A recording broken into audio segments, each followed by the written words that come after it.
The paper investigates the weight dynamics of deep normalized networks, specifically examining how normalization layers influence the evolution of effective learning rates across different layers. It aims to understand how these layers affect gradient magnitude excursions and their impact on network trainability. The authors discuss the challenges faced by deep neural networks, including vanishing and exploding gradients, and the role of residual connections and normalization layers in addressing these issues. They also highlight the ongoing debate about the benefits of batch normalization, including reduced internal covariate shift, smoothed loss surfaces, and enabling larger learning rates. The paper explores related work, mentioning weight norm, which decouples a layer's length and direction during training, and the finding that in weight-normalized networks, gradients are orthogonal to layer weights, allowing for update size calculation via the Pythagorean theorem. Deep normalized networks exhibit weight dynamics that significantly impact neural network training. Normalization layers, such as batch norm and layer norm, induce auto-rate tuning in linear layers due to their scale invariance property. This property leads to a necessary condition for auto-rate tuning, which is satisfied when normalization layers are placed directly after every linear layer, as commonly observed in convolutional networks. The weight update dynamics are orthogonal to the weights themselves, resulting in an auto-regulation effect. Layers with high gradient norms experience faster weight norm growth, leading to downscaling of gradients and thus auto-rate tuning. Learning rate scheduling plays a crucial role in the convergence of layer-wise learning speeds, or effective learning rates, ELRs. Excessively high learning rates, especially during early training stages, can increase ELR imbalances, potentially hindering convergence within a realistic timeframe. Conversely, techniques like gradient normalization and warm-up can control ELR spread and improve trainability. A theoretical framework is derived to predict the evolution of a network's weight dynamics, assuming constant base gradient magnitude over time. This model reduces to a nonlinear ODE with a closed-form solution, where all ELR ratios between layers smoothly converge to 1 in the gradient flow. However, when training with higher learning rates, the behavior changes fundamentally, and ELR spread can increase. To mitigate this, a warm-up scheme is proposed, guaranteed to converge in num layers steps. Empirically, high ELR spreads correlate with low trainability, and techniques that control ELR spread can reduce high ELR spreads, making previously untrainable networks trainable. Researchers investigate the weight dynamics of deep normalized networks, focusing on the scale invariance property and its implications on auto-rate tuning. They categorize commonly used layers into two groups: those that preserve auto-rate tuning, such as linear layers without bias and homogeneous n-online arities of degree 1, and those that break it, including linear layers with bias and other n-online arities.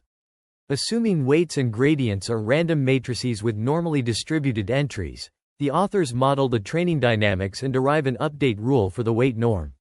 This implies that gradient updates are inversely proportional to the current layer weights. With a constant base gradient, they obtain a discrete model for the weight norm dynamics. The authors discuss gradient norms at initialization, citing previous work on feedforward networks and residual networks. They show that the gradient norm at initialization grows with layer depth in feedforward networks, but decays with layer depth in residual networks. Auto-rate tuning affects each layer separately, without influencing layers above or below. This is proven using a layer-wise view, demonstrating that the derivative with respect to the input remains unchanged when layer weights are scaled by a factor. The authors introduce the concept of effective learning rates and their ratios, which account for scale variance induced by normalization layers. The effective learning rate is defined as the ratio of the gradient norm to the weight norm, highlighting its importance as a measure of change in the layer's weights. In deep normalized networks, understanding the weight dynamics is crucial, and a key concept in this regard is the effective learning rate ratio, denoted as RJK. This ratio is defined as the expected value of the weight norms of two layers, J and K, normalized by their base gradients. In the gradient flow, where the learning rate approaches 0, a closed-form solution for the weight norms is derived, given by sigma squared t equals square root 2c squared t plus k, where k is a constant. This solution is obtained by solving a nonlinear first-order differential equation that describes the evolution of the weight norms over time. The authors proved that all effective learning rate ratios converge smoothly to 1 in the gradient flow, implying that the learning rates of different layers become synchronized. This convergence occurs as the weight norms adapt to the gradient norms, leading to a fixed point. For non-infinitesimal, scheduled learning rates, the authors analyzed the evolution of effective learning rate ratios, showing that they converge to 1 in the time limit, similar to the gradient flow. However, they also observed that the ratios can temporarily widen when the learning rate exceeds a critical value. Two important propositions are proved regarding the behavior of the effective learning rate ratios. Firstly, if RJK is greater than 1, it will strictly decrease in the next time step, and vice versa. These results provide valuable insights into the dynamics of deep normalized networks, with implications for the design of deep learning architectures. The authors rely on equations 1122 to derive and prove these results, employing algebraic manipulations and recurrence relations to bound the expressions. In the realm of deep normalized networks, weight dynamics play a pivotal role in understanding the stability and efficiency of these systems. This section delves into the conditions under which the effective learning rate ratio between two layers undergoes a flip, an event that significantly impacts the network's performance. To elucidate this phenomenon, the authors introduce the concept of a flipping ratio, kappa JK, which is a key metric in understanding the behavior of these networks. They then propose 3 propositions that describe the evolution of this ratio over time steps, providing insights into how different layers interact and adapt during the training process. A crucial aspect of maintaining stability in deep normalized networks is ensuring that no layer's learning rate ratio ever flips. To achieve this, the authors suggest a subcritical warm-up scheme for scheduling the learning rate. This approach guarantees that all pairwise learning rate ratios converge to 1 in L steps, thereby preventing any potential instability caused by flipping ratios. The authors also simulate the evolution of effective learning rates and weight norms for popular learning rate schedulers. These simulations illustrate the concept of criticality, highlighting the importance of choosing appropriate learning rates to maintain stability in deep normalized networks. By examining these simulations, researchers can gain a deeper understanding of how different scheduling strategies impact the network's behavior and ultimately its performance. In conclusion, this section of the research paper provides valuable insights into the weight dynamics of deep normalized networks, emphasizing the importance of carefully selecting learning rates to ensure stability and efficiency. The proposed subcritical warm-up scheme offers a practical solution for preventing ratio flips, while the simulated results underscore the significance of criticality in these systems. In deep normalized networks, understanding the weight dynamics is crucial. This involves examining the evolution of layer-wise effective learning rates, weight norms, and learning rates for popular learning rate schedulers. Effective learning rates, or ELRs, are a critical component of this analysis. ELRs represent the actual learning rate experienced by each layer, taking into account the layer's weights and the learning rate scheduler. Experimental validation is essential to confirm the theoretical findings. The setup involves measuring ELR spreads, which quantify the difference between the maximum and minimum ELRs across layers. A random walk experiment is also conducted to simulate the training process and analyze the ELR evolution. The key findings of this research are significant. Firstly, the assumption of constant base gradients is shown to be limited, as the ELRs vary across layers and epochs. The predictivity of the model is validated, and the predicted critical learning rate is compared to an empirical value extracted from real training runs. Notably, high ELR spreads are found to correlate with network trainability in practice, indicating that ELRs can serve as a proxy for trainability. These results have important implications for deep learning practitioners, as they provide insights into the weight dynamics of normalized networks.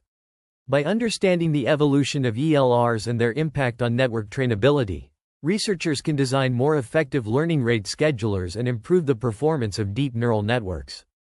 Deep normalized networks exhibit complex weight dynamics, driven by the evolution of effective learning rates, ELRs, over time. To better understand these dynamics, a discrete model is introduced to predict ELR evolution. This model is validated through experiments with a ResNet56 no-short model trained on CIFAR-10. In a controlled environment where gradients are replaced by random vectors of similar norms, the model's predictions are remarkably accurate, both in short-term and long-term validation. However, when real gradients are used, a notable discrepancy emerges. Measured ELRs are significantly smaller than expected after 10 steps, with differences increasing in lambda. This discrepancy becomes more pronounced in long-term validation, where gradients of lower layers undershoot predicted values, leading to a decrease in ELR spread. The criticality of learning rates is also explored, revealing that using a slightly lower lambda than the predicted critical value can prevent an increase in ELR spread. The study's key finding is that, up to a certain learning rate, ELR spreads are consistently lowered by training, supporting the predictive power of the introduced model. This insight has significant implications for the optimization of deep normalized networks, highlighting the importance of careful learning rate selection to avoid increased ELR spread. The dynamics of weight distribution in deep normalized networks are crucial for understanding trainability, particularly with regards to the learning rate. Figures and graphs illustrate the relative spread of weights after one epoch and at initialization, showing that networks with high effective learning rate, ELR, spreads are less trainable. To address this, the authors propose two methods: a subcritical warm-up and constraining layerwise ELRs. These techniques are detailed, including the use of equation 33 for constraining ELRs. Results demonstrate that these methods successfully lower ELR spreads, making previously untrainable networks trainable. Managing ELR spreads is thus essential for optimal network trainability. The weight dynamics of deep normalized networks are investigated, focusing on the effects of warm-up schedulers on the effective learning rate spread. Experiments are conducted on a ResNet 101 model without residual connections, trained on ImageNet with different warm-up schedulers, including one cycle, subcritical warm-up, and no warm-up. The results show that warm-up lowers the effective learning rate spread, which correlates with increased performance. However, the one-cycle scheduler's hyperparameters, optimized for residual networks, result in significant spreads for non-residual networks with higher initial spreads. This highlights the importance of scheduling warm-up as a function of current effective learning rates. Using the ELR constrain method to prescribe a global effective learning rate, similar to the one-cycle run, enables training the network without residual connections. Moreover, warm-up presents no benefits in a setting with no effective learning rate spread. The authors propose a theoretical model that describes the time-based evolution of effective learning rates in early training phases for scheduled learning rates. Under the assumption of constant gradient magnitudes beyond normalization effects, the model shows that when training long enough using any constant learning rate, all ratios of layerwise effective learning rates eventually converge to the same value. However, problems arise in the first steps if the learning rate is bigger than the critical value, momentarily increasing the disparity between layerwise effective learning rates. The model exclusively models norm-induced dynamics and assumes that the expected gradient norm of other layers does not change over time. The authors acknowledge the limitations of their model, which does not apply to architectures containing higher degree n-onlinarities, such as transformer models, where base gradients can vary more significantly.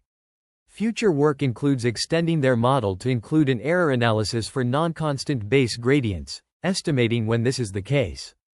The paper delves into the weight dynamics of deep normalized networks, examining the interplay between batch normalization and weight decay. It offers a comprehensive analysis of how these components interact and influence each other, yielding novel insights into deep neural networks' behavior. Theoretical analysis provides a mathematical framework for understanding weight evolution, validated through empirical experiments on various architectures and datasets, including ImageNet. Key findings include how batch normalization can shift away from the identity function in residual blocks, negatively impacting performance, and how weight decay can mitigate this by introducing an additional regularizing effect promoting convergence towards the identity function.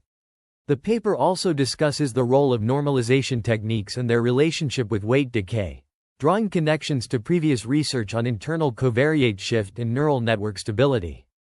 It concludes with a discussion on potential future work, including the exploration of alternative normalization techniques and further investigation into the interplay between weight decay and other regularization methods. The paper investigates the weight dynamics of deep normalized networks, focusing on the interplay between normalization techniques and the evolution of weights during training. It delves into the concept of dynamical isometry, crucial for maintaining stability and convergence of neural networks. The authors draw connections to previous works, such as Krzyzewski's learning multiple layers of features from tiny images and he et al.'s identity mappings in deep residual networks. They discuss the importance of normalization in deep learning, citing IF and Szegedyi's batch normalization method. However, they also point out the limitations of batch normalization, including the potential for exploding gradients, as discussed by Luther. The authors explore the theory and practice of resurrecting the sigmoid in deep learning through dynamical isometry, aiming to maintain stability by ensuring input and output of each layer are approximately isometric. The paper further discusses the concept of wide neural networks evolving as linear models under gradient descent, observed by Li et al., and the significance of exponential learning rate schedules, as explored by Li and Aurora. It also touches upon the technical report on GPT-4 by OpenAI, emphasizing the role of normalization techniques in large-scale language models. The authors conclude by referencing Polyak's work on speeding up the convergence of iteration methods, underscoring the ongoing quest for better understanding and optimization of neural network training processes. The authors present a comprehensive review of existing methods for estimating the parameters of complex systems, highlighting the limitations of traditional approaches and motivating the need for novel estimation techniques. They categorize existing methods into three classes: simulation-based, optimization-based, and machine learning-based approaches. Simulation-based methods, such as approximate Bayesian computation and indirect inference, rely on repeated simulations of the system to generate synthetic data, which is then used to estimate the parameters. Optimization-based methods, including maximum likelihood estimation and Bayesian inference, involve minimizing or maximizing an objective function to obtain the optimal parameter values. Machine learning-based approaches, which have gained popularity in recent years, utilize techniques such as neural networks and Gaussian processes to learn the mapping between the system's inputs and outputs, thereby enabling parameter estimation.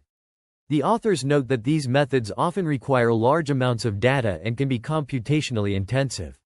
The authors argue that existing methods are limited by their inability to handle complex systems with high-dimensional parameter spaces, nonlinear dynamics, and noisy or incomplete data. They propose a novel estimation framework that leverages the strengths of each category, combining simulation-based methods with machine learning-based techniques to achieve more accurate and efficient parameter estimation.